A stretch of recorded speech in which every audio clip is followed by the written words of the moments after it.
This week's billionaire of choice is a man of dignity, class, and integrity.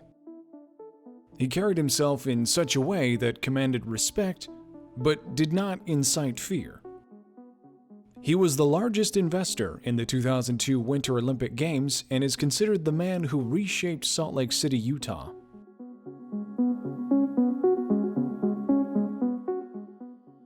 For example, he founded the Grand America Hotel to ensure that Salt Lake City had 5-star lodging. According to former Utah Governor Gary Herbert, this man was, quote, a Utah icon of initiative, industry, and hospitality. From modest beginnings in 1926 to being recognized as a multi-billionaire shortly before his passing in 2013. This is the story of Robert Earl Holding.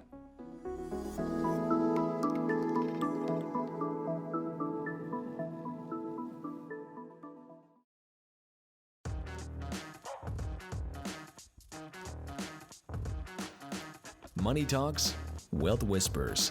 My name is Connor, and I am fascinated by billionaires. How did they get so rich?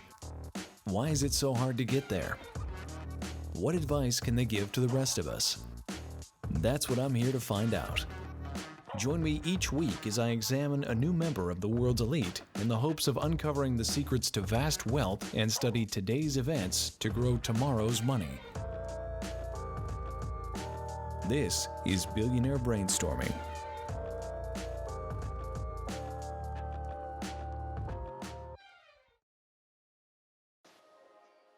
Robert Holding, or Mr. Holding as even his in-laws referred to him, did not have it easy growing up.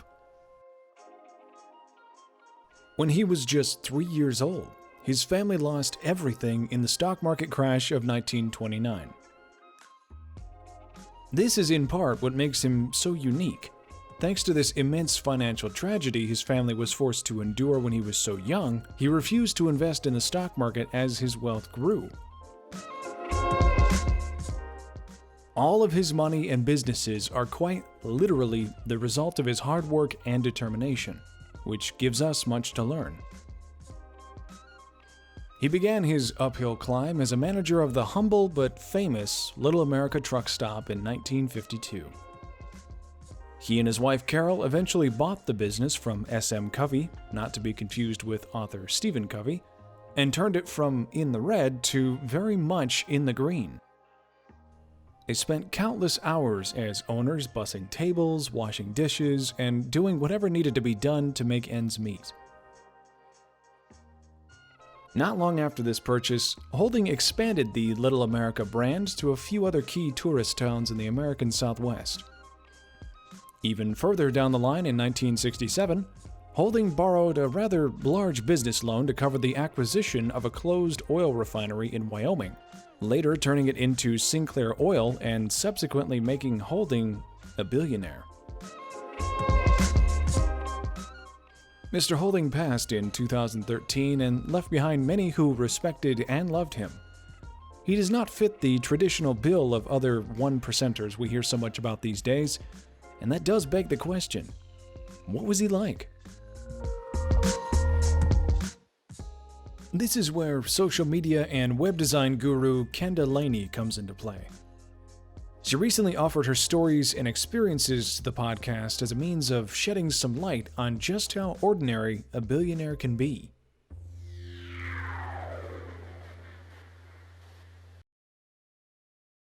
So, how would you describe yourself and what you do? So I am a content creator and blogger. So I have a big presence on Instagram, TikTok, my blog, and I also have a podcast and YouTube channel.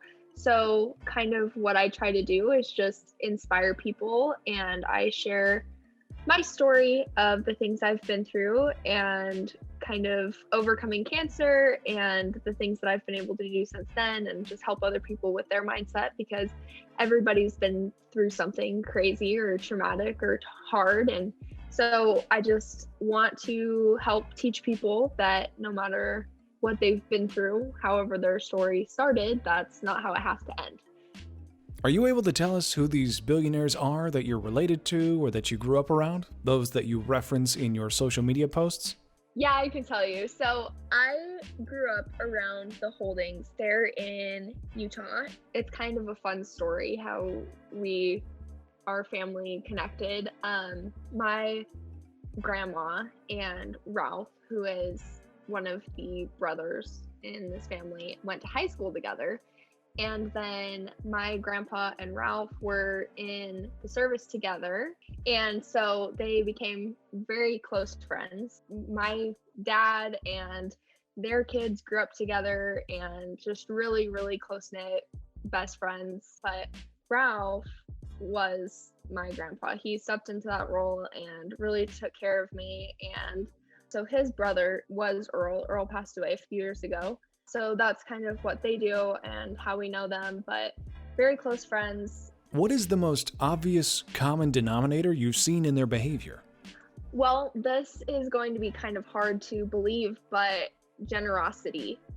I know that a lot of people have kind of a bad attitude when it comes to people that are wealthy, but every single person that is very well off that I've ever been around has been the most kind, generous, giving person, just so willing to give freely of themselves and their time and their knowledge and their resources. Is it possible to reach that level of wealth in one lifetime? I've seen it happen. Earl, he ended up working with the hotel owner that started the Little America in Wyoming. And they kind of, I don't really know the story there too thoroughly, but they kind of took him under his wing. But that was just a very small establishment back in the day, and he grew it to the literal billion-dollar empire that it is now. It's very achievable for anybody. There's over $37 trillion in circulation. So there's definitely room at the top. There's room for everyone. What is one thing we could all start doing today that would set us on the right path to wealth? I like to tell people this all the time. There is nothing stopping you from waking up tomorrow as the person that you want to be. I mean, wake up at the time that you would if you were a multi-billion-dollar CEO. When would you wake up in the morning? How would you act? What would you eat? How would you fuel your body? How would you carry yourself? How would you speak? If you start being that person and living as that person, you'll become that person. It's only a matter of time. For the aspiring entrepreneur, what are some of the best ways a person can grow their business online? Oh my gosh.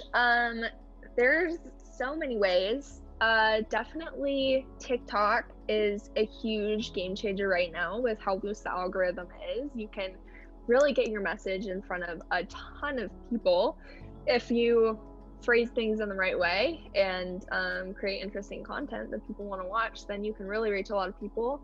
Pinterest is something that is really slept on. I feel like if you just do a tiny bit of keyword research, you can get incredible traffic to whatever it is, your website, your blog, your other social media, whatever it is that you're trying to grow on. I think that's something that's really slept on right now. Where can listeners find you if they want more information?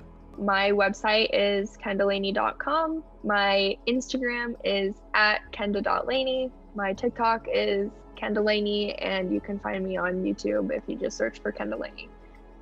And there you have it. She gave us some inside knowledge and left us with the tools for success. So take what we've learned today and look forward to tomorrow.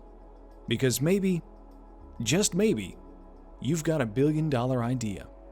Until next week, this has been Billionaire Brainstorming.